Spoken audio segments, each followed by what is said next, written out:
l'impact de la crise sur les dettes souveraines, c'est assez facile à déterminer.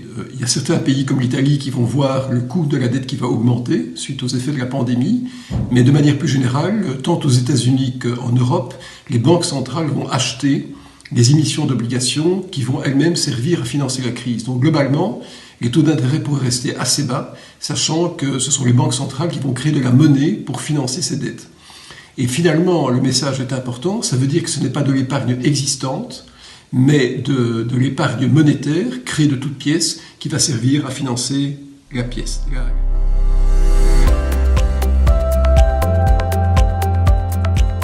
Quels sont les 3 secteurs dont on peut attendre un meilleur return en 2021 ?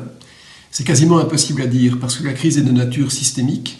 Tous les secteurs sont touchés. Bien sûr, il y a des demandes aujourd'hui importantes dans certains domaines, comme dans le domaine médical par exemple, mais c'est quasiment impossible à déterminer.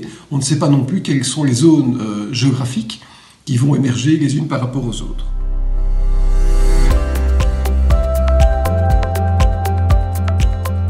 Alors comment reconnecter l'épargne à l'économie réelle ? C'est sans doute la question la plus importante. Aujourd'hui, nous sommes face à des défis très importants.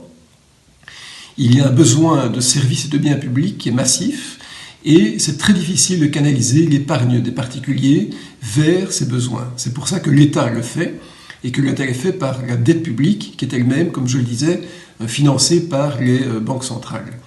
Mais si on veut à un moment mobiliser l'épargne des Belges, on peut le faire au travers des banques, on peut le faire au travers de grands emprunts populaires qui bénéficieraient par exemple de certains avantages fiscaux, mais à mon avis la bonne solution serait de donner un stimulant fiscal, parce qu'il faut quand même, on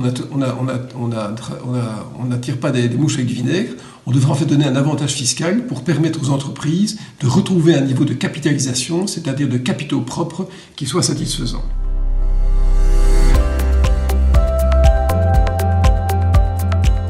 Comment est-ce que les banques privées peuvent participer à la relance de l'économie ? C'est valable pour les banques publiques. Eh bien, en finançant des projets utiles, intelligents, en se limitant pas simplement à acheter des obligations d'État, en ayant la capacité de prendre du risque dans leur bilan. Et ce risque, ça peut être du risque en obligations subordonnées, ça peut être des crédits un peu plus à long terme. Mais il est évident que quand on voit la situation aujourd'hui, il y aura un besoin conjoint de la part des États et des banques, et on peut même dire des citoyens, de participer à la repensée de l'économie.